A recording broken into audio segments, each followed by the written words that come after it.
Gusto mong mag-trade pero hindi ka makatutok sa market dahil meron kang trabahong kailangan tapusin o mga bagay na kailangan gawin. Buy stop, buy limit, sell stop, sell limit. Baka ito yung solusyon sa iyong problema. So, pending orders, ano ba raw to? So, yan po yung ating didiscuss ngayong araw na to. And I pray na makatulong ito para magtuloy-tuloy ang pagte-trade mo kahit wala ka sa market, no? So, Lord, samahan niyo po kami sa aming gagawin. Ikaw po yung manguna. Give us, Lord, the wisdom na kailangan namin, the right behavior na kailangan namin to glorify your name at maging kapakipakinabang, Lord, yung trading, yung forex sa pamilya namin, sa buhay namin, at hanggang sa pagtanda, Panginoon, ay hindi kami magiging papigat, kundi meron po kami extra source of income. Give us the perseverance that we need, the never giving up, never quitting spirit, Panginoon, and we pray na you give us the generosity and tulungan niyo rin po ako na maituro ito ng tama. This I pray in Jesus' name. Amen. Okay. So, ang ating topic ngayon nga is yung pending orders. So, merong tanong, Coach, pwede po bang paki-explain yung pending orders and paano ko po ba ito magagamit sa trading ko? Okay? So, ito, dapat nakikita na natin ang aking presentation. So, market execution. So, merong mga different ways for us to enter a trade sa trading, sa Forex, sa MT4 particularly. So, ito yung tinatawag natin market execution. Yung market execution, kung ano yung current na nilalagay o pinapakita sa iyo ng MT4 ng broker mo na nakalagin sa MT4 mo, yung prices na nandoon sa bid and ask price, either magbabay or magsasell ka. Pag pinindot mo yung market execution, tapos naglagay ka dito ng sell, nag-sell ka dito, or nag-buy ka dito, so kung ano yung nakalabas na price na ibinibigay sa iyo ng broker mo, yun yung mai-trade mo na entry price mo. Ngayon, meron mga times, kalimitan na yung mga, kung halimbawa ito, 994.192, yung makukuha mo sa pag nag-sell ka na price, or 94165 naman, yung makukuha mo pag nag-buy ka na price. Pero pag enter mo, tas hindi mo nakita, hindi siya, nung nakita mo, 94195, halimbawa, hindi 92, kundi, one, ang lumabas dun sa entry price mo is 94.198. So, naging 8 na yung 2. So, of course, merong mga delay na pwedeng mangyari, may mga slippage na pwedeng mangyari. Nagbago yung spread ng broker mo, may mga bagay na pwedeng maging contribution o epekto doon sa pagpalit ng price na inaasahan mo na ibinigay sa iyo ng broker, pero pagtingin mo nga doon sa yung MT4 na nakapag-enter ka na ng price, iba yung lumabas na value. Okay? So, dapat naman, usually mga ilang pips lang yan, ilang pipet, pero madalang, siguro pag talagang natsempuhan na biglang pagpindot mo pala, doon pala merong biglang change ng malaking spread. So, dahil may important news, so sobrang liit naman ng chance na mangyayari yun, na talagang saktong-sakto. Pwedeng sobrang laki rin yung magbabago na price, pero usually mga ilang pips, pipet lang naman yan. Hindi naman yung talagang aabutin ng sobrang laking distance, no? So, kaya wag po kayo magtataka kung bakit biglang pag nag-check na kayo sa MT4, yung tinetrade nyo, yung entry price nyo, inaasahan nyo, bakit iba? Okay, so maraming mga factors na contributing to that changes na hindi naman po natin hawak, no? Kaya importante rin na mamimili tayo ng broker at saka yung type of account na bubuksan nyo, syempre magdidepend din yun, no? Tsaka doon sa market na tinetrade yun. Lahat yan different factors. Okay, so balik na tayo. Yung market execution nga, so pag pindot mo, trade ka agad. Enter agad yung trade mo, naka-trade ka na agad. Kaya nga siya tinawag na market execution. Tapos meron naman tayong tinatawag na pending orders, yun yung ating topic today. Ang pending orders na tinatawag natin, dito sa MT4, meron silang binibigay sa atin na buy limit, sell limit, buy stop, sell stop. So, be careful na lagi niyong titignan yung sa taas kung ano yung nakalagay dito. Okay? Always check nyo kung naka-market execution ba yan o naka-pending orders yan. Baka kasi inaasahan mo, naka-pending orders ka, yung pala naka-market execution ka, na i-trade mo agad ng alanganin. Or naman, akala mo naka-market execution ka, pag trade mo ganyan, nilagay mo na lahat ng settings mo, and then nag-sell ka na, tapos iniwan mo na siya dahil ganung klase kang trader, no? Enter and then exit the chart. Ikaw, no? Enter ka ng trade, hindi mo natitignan yung chart. Yung pala naka-pending order ka. Kaya always check kung ano yung nakalagay rito sa taas.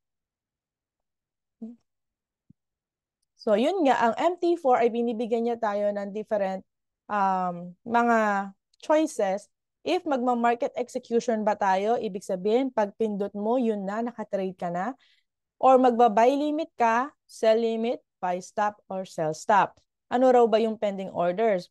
Pending orders is the trader's orders to buy or sell a currency pair at a later time. Of course, naka-pending. Kaya maya-maya o kaya sa susunod in the future, no? When it goes above or below a certain price. So, magti-trigger o mag-enter ka ng trade depende sa price na isa-set mo. So, hindi siya nakadepend sa time, hindi siya nakadepend sa itsura ng candle, kundi itong mga to na binigay sa atin ng MT4 as a choice, how to enter a trade o how to trade in the market, will depend doon sa ilalagay mo na entry price. Okay? So nakalagay rito, buy stop, order placed above price and price keeps going up. Buy limit, order placed below price and price then goes up.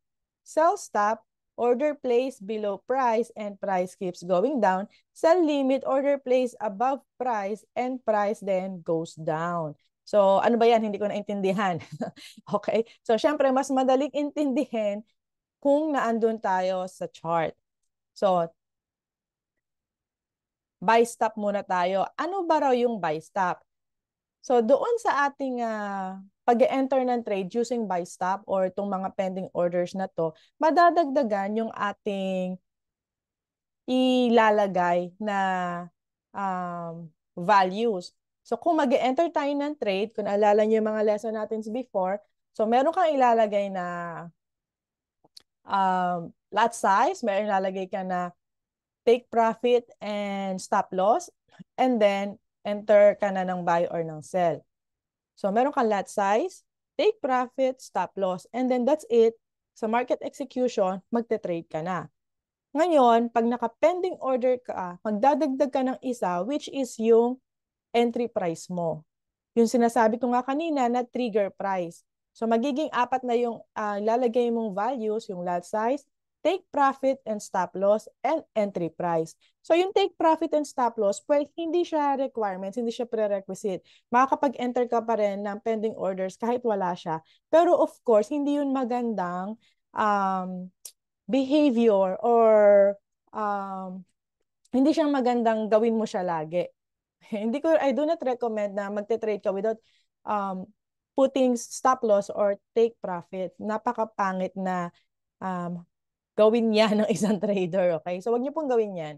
Although, kaya niyo mag-enter ng trade, maglagay ng pending order without the stop loss and the take profit, but it's not a good practice.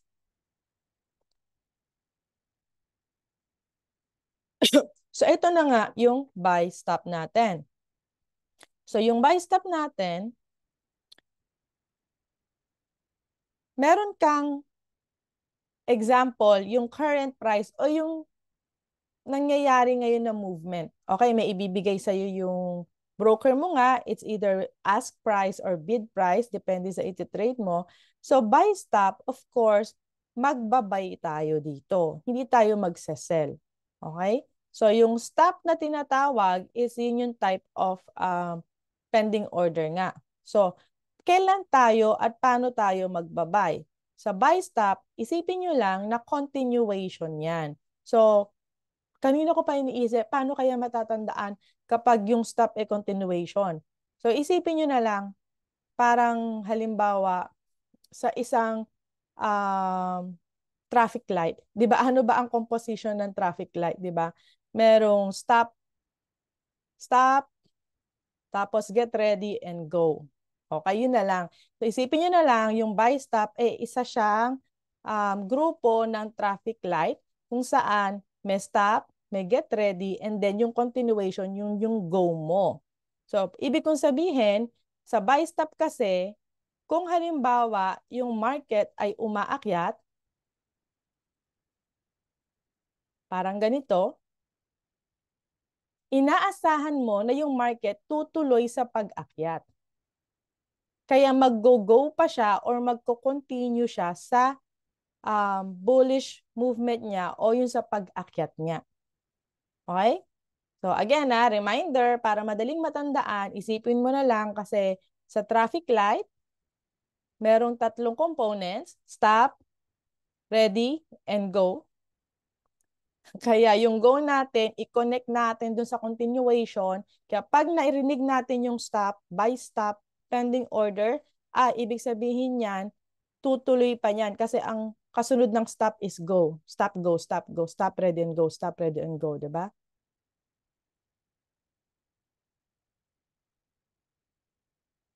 Yung sinasabi ko kanina na additional na ilalagay mo as an input dun sa MT4 mo kung maglalagay ka ng pending order is yung entry price. So, doon mo iaabang yung iyong pending order o yung value na makikita mo rito sa kanan. Yung value dyan, kung yung 0.88216 na to, yan ngayon yung ilalagay mo doon sa MT4 mo na entry price kung dito mo gusto, halimbawa, mag-enter ng trade mo. Okay? So, halimbawa nga, ito ang current price. 0.87998. 0.87998. So, nasa baba yung ito yung current price mo. Ngayon, green candle to, ibig sabihin, umaakyat yung price, di ba? And then, another green candle, ibig sabihin, umaakyat uli yung, tuloy-tuloy na umaakyat yung value. Ngayon, kung magba-buy stop ka, naisip mo, teka lang, aakyat pa to. So, maglalagay ako rito ng buy stop. Para pag umabot siya doon, mag-e-enter ako ng trade. Okay? So, ang ginawa mo ngayon, pumunta ka sa MT4 mo, naglagay ka ng stop loss, take profit, sa buy, trade, at nilagay mo yung buy stop pending order mo with the price of 0.88216. Ngayon, yung market, umakyat pa uli, at nung na-hit niya yung price mo na 0.88216, nag-enter automatically yung iyong trade. So parang nag-market execution siya. Pagdating dun sa price na yon, nag-market execution siya. O kung ano yung nakalagay na bid price na kailangan na binibigay sa'yo ng broker, kung ano man yung isa-sell ka man magbabay ka, yun ang i-enter nung MT4 na trade doon sa account mo. Okay? So in short, yung entry price mo na ilalagay para lang siyang trigger na magbabay kung tuloy-tuloy na umaakyat yung market. Diba? Entry price will be the trigger kapag may continuation sa uptrend. Continuation sa uptrend. Bakit naman ako maglalagay yan dyan, coach? Bakit hindi na lang doon ako mismo maglagay? Umaakyat pala.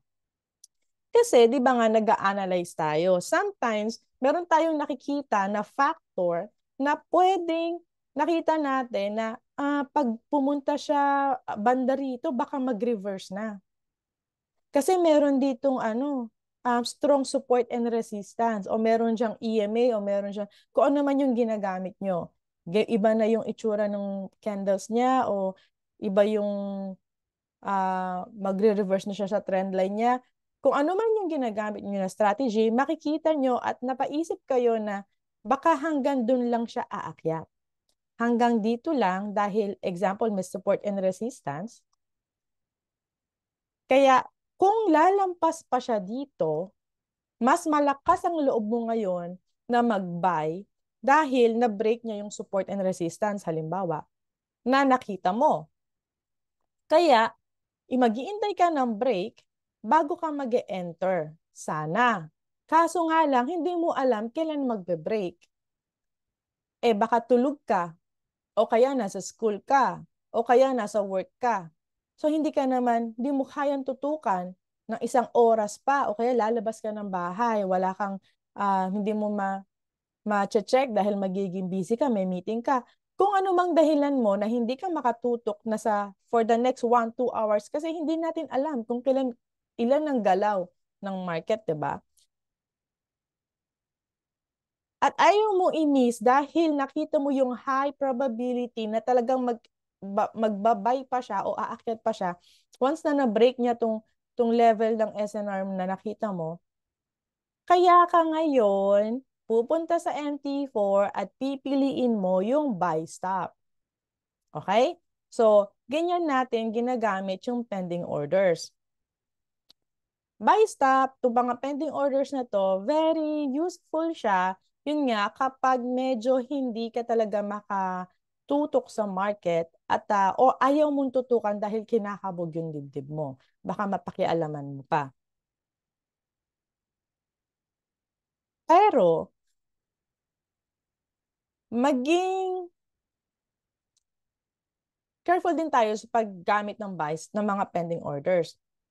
It's because hindi natin alam kung ano yung naging formation o naging itsura nung chart o nung candle after niyang ma-hit yung iyong price. Example, itong entry price na to, na-hit niya to, basta na-hit niya yan at medyo umakyat pa ng konti, kahit 1 pip lang yan, basta na-trigger yan at tuloy-tuloy na umakyat, naka-trade ka na. Kahit kasi simula pa lang nung candle, 1 hour time frame, kahit 1 minute pa lang nga nakakalipas doon sa candle na to, basta na-trigger siya, dumating doon yung price, yung value, mag-enter ka ng trade. During the 1 hour na yan, dahil nasa 1 hour time frame tayo, pwedeng mag-wicks lang siya o bumagsak siya right after niyang matrigger doon, tapos bumagsak siya tuloy-tuloy. Tapos tsaka siya nag-close dito. So, ganyang kalaking candle yung na-create niya. Okay? So, although may stop loss ka naman, may take profit ka naman, ako kasi personally, gusto kong makita yung itsura ng candle bago ko siya i-enter ng trade. Gusto kong malaman kung gaano kalaki yung wicks na nangyari before, yung candle before that, o gaano kalaki yung body, gano'n, o yung mga candles na sinundan noon. So, anong mga itsura? Malalaking red ba? Malalaking green? Maliliit ba na nagko-consolidate ba? So, gusto kong makita para mabasa ko kung ano yung nangyari before dumating doon sa price na yon. But it doesn't mean na hindi mo naman magagamit yung mga pending orders na yan. Sabi ko nga, uh, everything naman na pag-aaralan. Everything may gamit. Kaya nga nandyan pa yan hanggang ngayon. Ang tagal-tagal nang ginagamit ng mga traders kasi may gamit sila, may pakinabang sila. Yun nga lang, of course, kailangan alam nyo rin yung limitations ng mga pending orders na to. Hindi niya kayang basahin yung candles. Unlike ikaw na trader na tao, kaya mong basahin yung candles. Okay? Depende sa laki nga ng mga, itsura ng candle na nabuo sa chart bago ka mag-enter ng trade. So, gumagamit din naman ako niyan, pero hindi ganun kadalas. That's also the reason bakit gumawa ako ng sarili kong EA. It's because gusto ko munang ma-evaluate yung candle bago ako mag-enter ng trade. So unlike sa mga pending orders na ito nga, hindi niya ma-evaluate yung itsura ng candle mo. No? Dito sa Great Forex Philippines, okay, meron po tayong sariling ginawang EA. So available din po yan sa mga gustong maging members ng Millionaires Club members natin. No? Next, yung buy limit. So, kung yung buy stop ay continuation, of course, laging meron tayong reversal naman. So, yung buy limit, siya naman yun dun sa reversal. So, ibig sabihin, yung price ay inaasahan mo na aakyat siya, pero yung nakikita mong current na movement ng price o nung chart ay bumababa. Okay? So, since naka-buy limit ka, ibig sabihin, gusto mong mag-buy o gusto mong umakyat yung market para kumita ka pag nag-enter ka ng buy, pero nakikita mo na bumababa yung market. Sabi ko nga, hindi mo kayang intayin, ayaw mo tumutok sa market, kung ano man yung reason mo na hindi mo mabantayan yung market, yung chart, nakikita mo siyang bumababa, pero alam mo na malapit na siya o merong point kung saan aakyat din siya. At doon mo gustong ilagay o i-trade yung iyong mag-enter ng trade. Yun nga lang, ayaw mo o hindi mo kaya o wala kang time tumutok sa chart. Kaya ang gagamitin naman natin ngayon is buy limit. So tandaan lang natin kung merong continuation, always, kabaliktaran ng continuation is yung reversal. Ngayon, kung meron tayong palatandaan sa buy stop na parang traffic light, which is meron kang stop, meron kang get ready, and meron kang go. So ano na lang yung natitira? Yung buy limit na lang. So, yung natitira na choice mo, which is reversal, syempre wala kang ibang paglalagyan nun, kundi yung buy limit. Okay, so I don't think na kailangan pa natin na isipin o magkaroon pa tayo ng storya dito sa buy limit para matandaan. Dahil nga, yun na lang naman ang natitirang choice, reversal. So meron ka ng continuation, inilagay na natin doon sa buy stop. So yung next choice mo na reversal, buy limit na yon, wala nang iba pa. So sabi ko nga, meron kang ilalagay again na value extra doon sa MT4 mo, which is yung entry price mo. So saan mo ba dapat inilalagay yung entry price mo? Kung ang current price natin ay naandito, itong 83, ano ba yan? 88387 na yan, at nakita mo na tuloy-tuloy siyang bumababa, no? So naka-bearish candle yung na nakikita mo na napoproduce o piniprint ng chart. Kaso nga lang, gusto mong mag-buy. Ngayon, naglagay ka ng entry price mo dito sa baba. Okay? So, yung market pababa, yung entry price mo para mag-buy, ilalagay mo sa baba ng current price mo. Bakit ganun, coach? Gusto kong mag-buy tas sa baba pa. Okay, di ba sinasabi nga natin, you uh, sell high and buy low. O, yung magandang palatandaan yun kasi you buy low. Okay, dito lang naman yan sa buy limit mo gagamitin. Kasi sa buy stop kanina, kabaliktaran. Tapusin muna natin to. Bumababa yung market, ilalagay mo yung entry price mo dito sa baba. Pag na-hit yung trigger price mo, yung entry price mo, makinig mabuti, hindi pa siya magti-trigger. Hindi pa siya magti-trigger, kailangan niyang malagpasan yan. Pag nalagpasan niya yan, kahit 1 pip lang yan, no?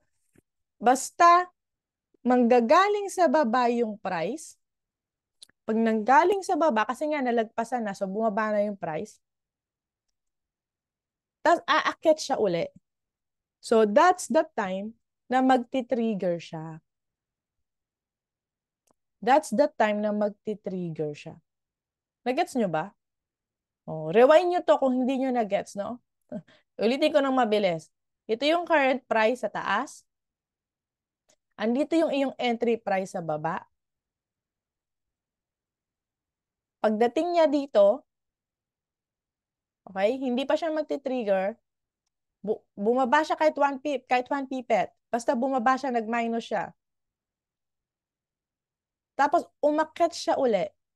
Yung pag-akyat na yon, dun siya magiging trigger price. Okay? And then, tutuloy siya sa akyat. Parang ganito. So, ito yung entry, andito yung current price mo, nasa baba yung entry price mo. Baba yung candle hanggang doon, tsaka siya umakyat. Kaya na andito yung trigger mo.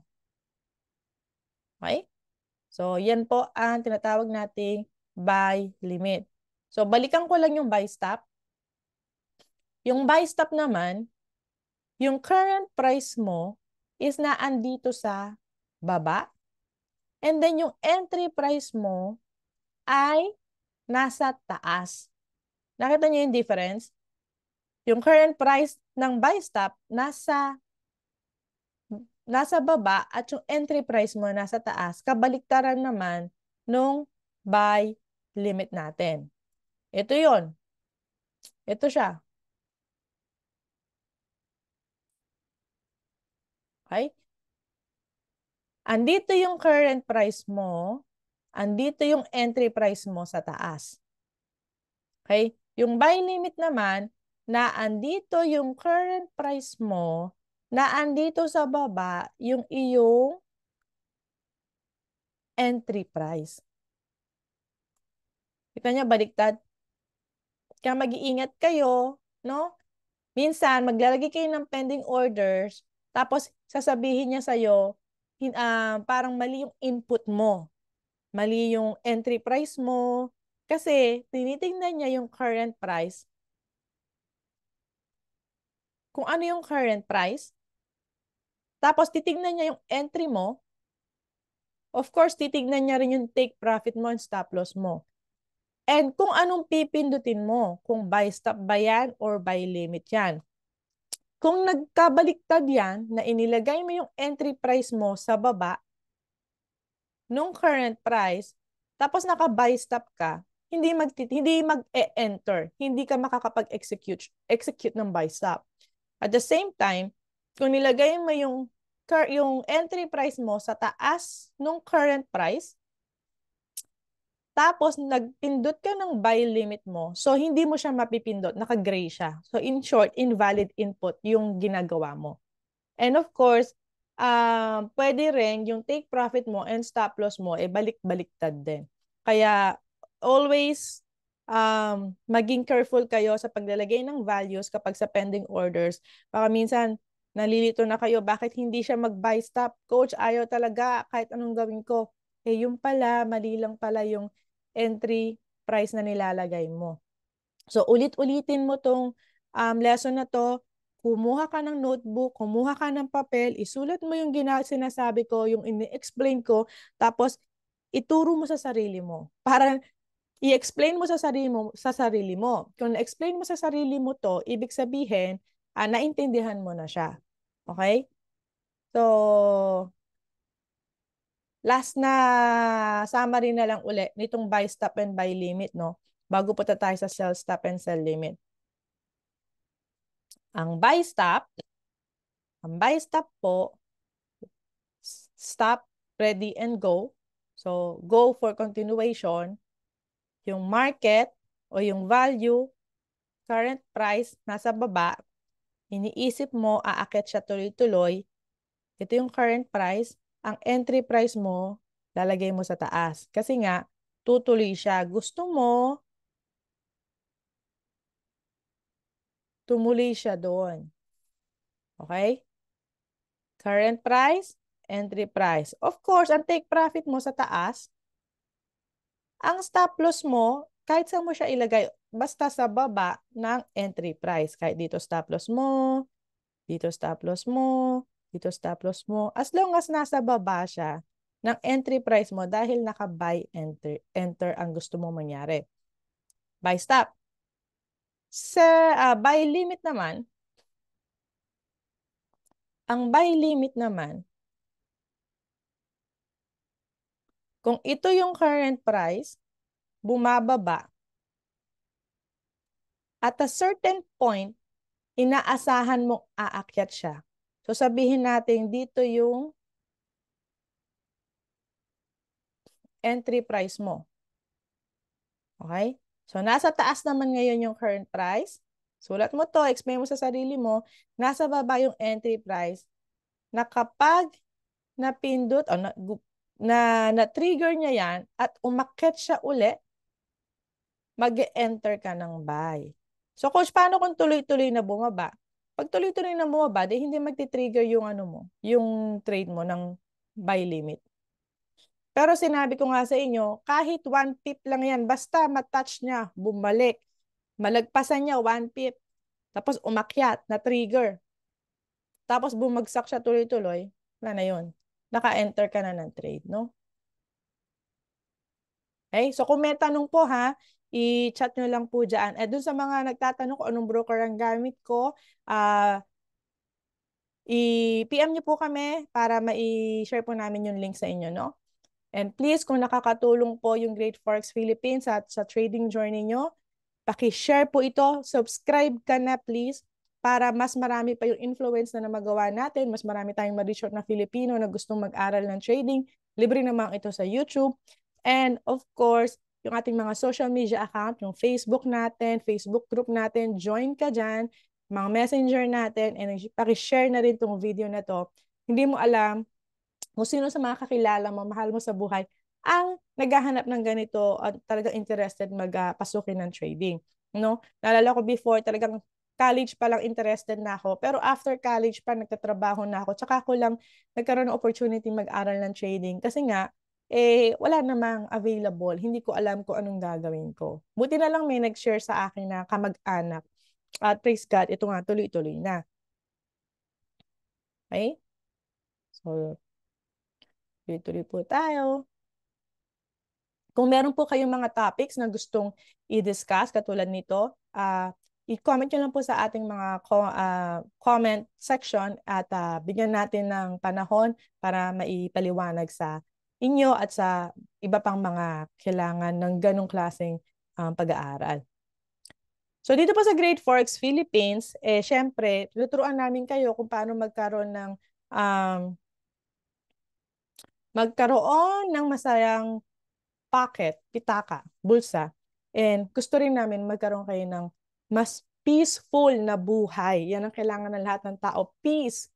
Peace, no? Kahit nagkakagulo na sa paligid mo, meron tumatalak sa yung mga ibang tao, pero kaya mo magkaroon ng peace inside only kung kasama natin ang Panginoon. So, dito po sa James 3:36, sinasabi lang na our words has power. Kay Lord, touch the people that you want to touch, reach the people that you want to reach, save the people that you want to save. Anoint me, O God, and let this message of Lord glorify your name and be powerful. This I pray in Jesus' name. Amen. Okay, so your words has power. Sa James 3:36, napakadaming actually mga verses o turo sa Bible na sinasabihan tayong pag-ingatan natin yung bibig natin.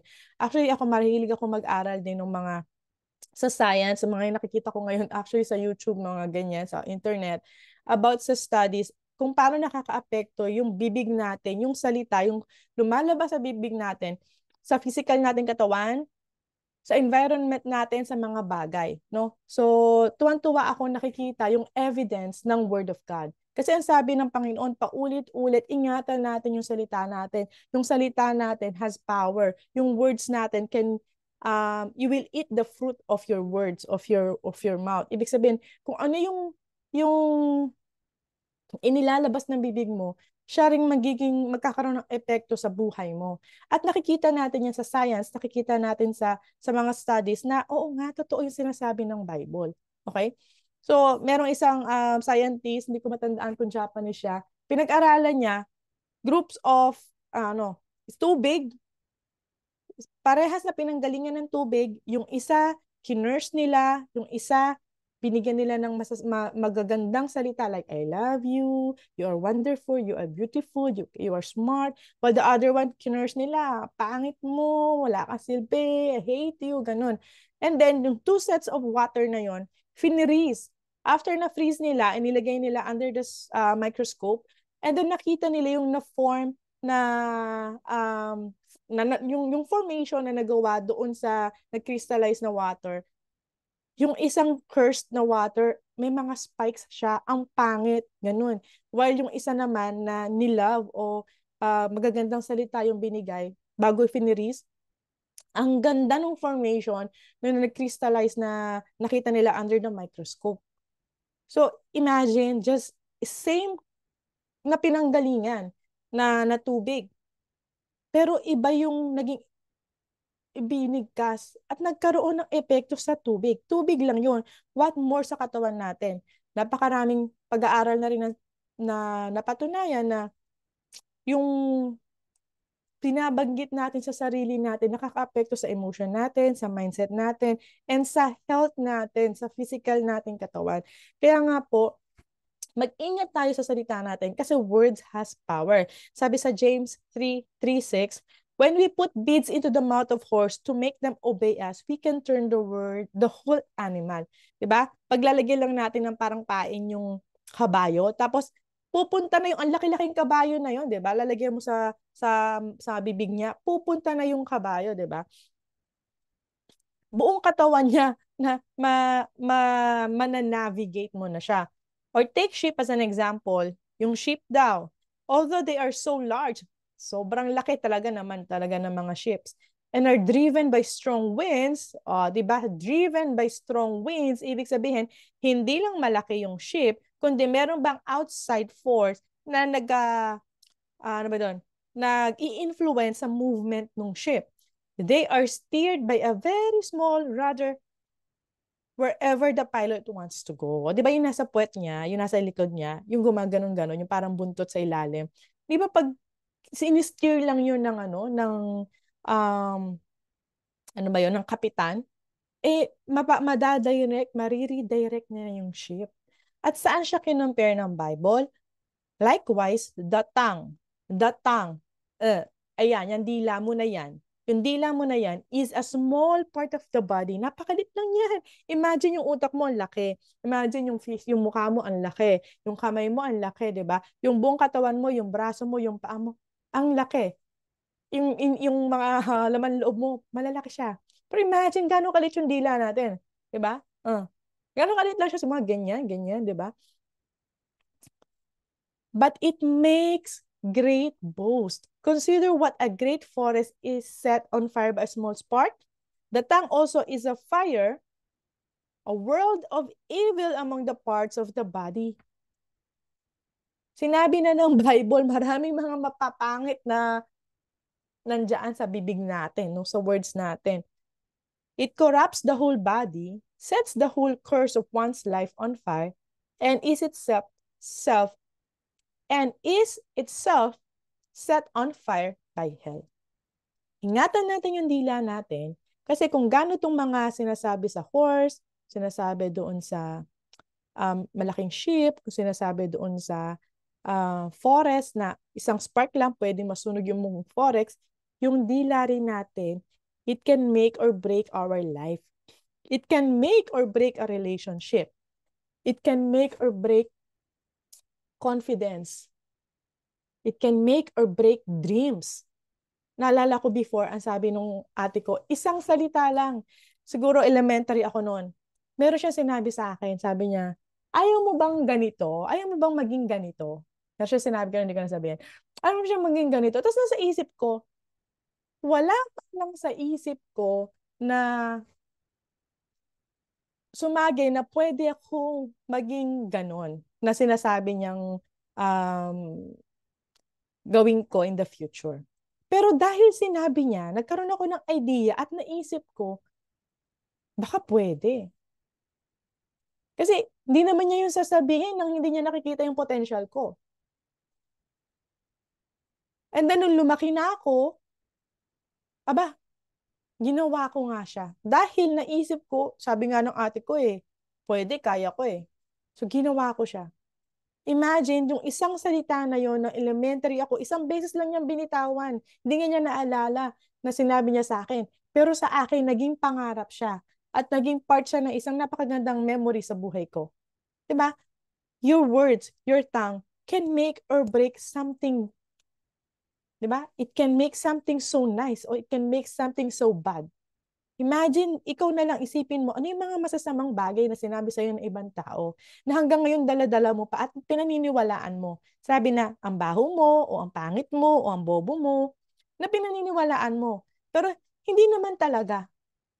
Kumbaga sa isang parte ng buhay mo, limang minuto ng buhay mo, naging aanga-anga ka. Tapos nasabihan ka o nasabihan ka na, ay, tanga mo, ganun-ganun. No? Tapos tinanggap mo na yun, teka nga, baka nga hindi ko kaya.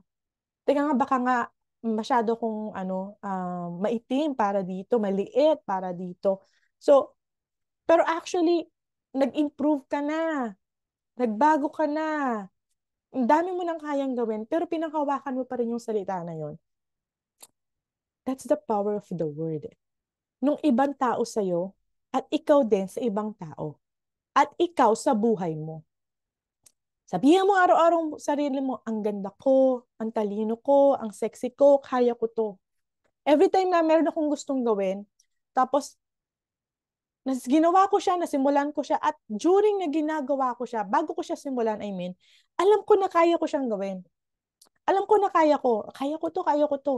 Tapos nung ginagawa ko na siya, syempre, medyo struggle, ganito pala kahirap. For me not to quit, pinapaalala ko sa sarili ko na, kaya ko to. Sa tulong ng Panginoon, kaya ko to.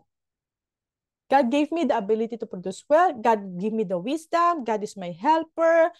I can do this. I can do all things through Christ who strengthens me. Pinapaalala ko sa sarili ko yung mga magagandang bagay at yung mga bagay na nagawa ko before para palakasin yung sarili ko o yung loob ko na dati nga nagawa ko to ganito, dati nga nangyari tong ganito, dati nga nasabi ko tong ganito. So ibig sabihin, kaya ko rin siya ngayon. Ibang kulay lang to, iba lang yung amoy, iba lang yung itsura, pero same category, kaya ko to. Okay? So, wag mong i-discourage yung sarili mo. Ang hirap naman, di ko to kaya, ang pangit naman. Unang-unang bibigay mo sa salita mo, ilalabas mo sa bibig mo na salita, pangit. Kung kaya mo magsalita ng pangit, kaya mo rin magsalita ng maganda. Because we have free will. You have free will, I have free will. God gave us free will. It means we can choose. Napakaganda ng free will.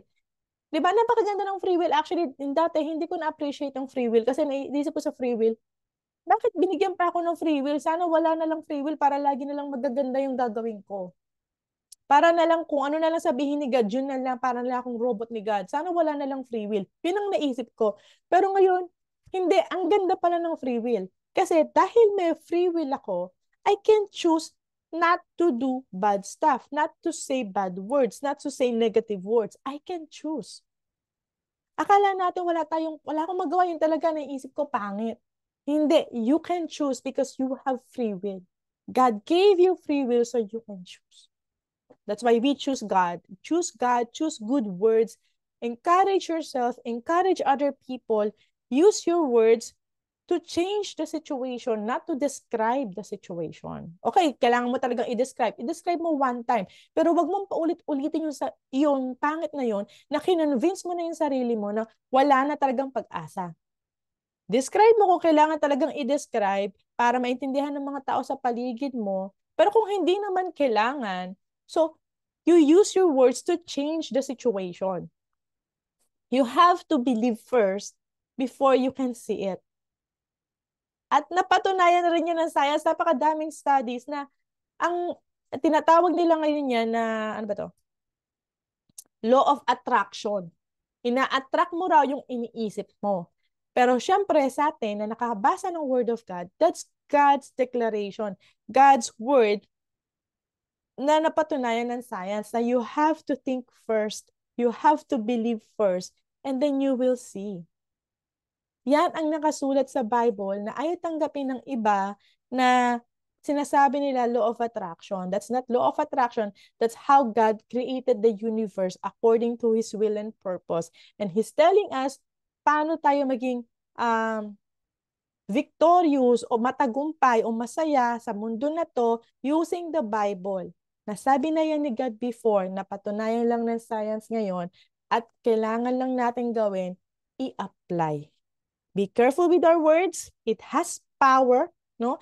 Gamitin niyo yung mga experiment na yan. So last tip na lang.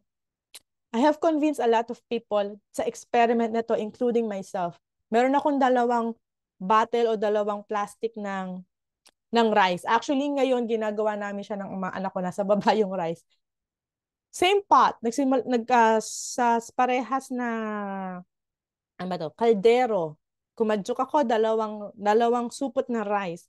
The isang rice, I keep on cursing. We keep on cursing it with the kids. And then the isang rice, we keep on loving it, saying good words to the rice. Actually, kahit sulatan mo lang siya, hindi mo siya sabihan.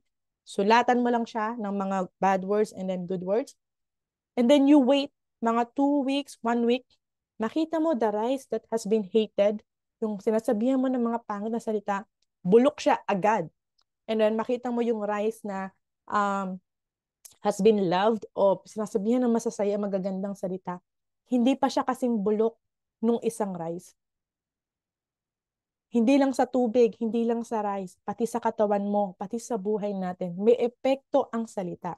So do this experiment just for you to be, ano ba yun? Kumbaga sa trading confluence, na natunay itong sinasabi natin that our words have power. Okay? So all glory to God. So next po natin is yung cell stop and cell limit. So next week, samahan niyo po uli kami para ma-explain yung cell stop and cell limit na yan dahil medyo wala na tayong oras. So please support Great Forex Philippines, yung ating mga social media account. Paki-follow, paki-subscribe po rito, paki-share, and God bless everyone. And kung meron po kayong comment nyo lang po.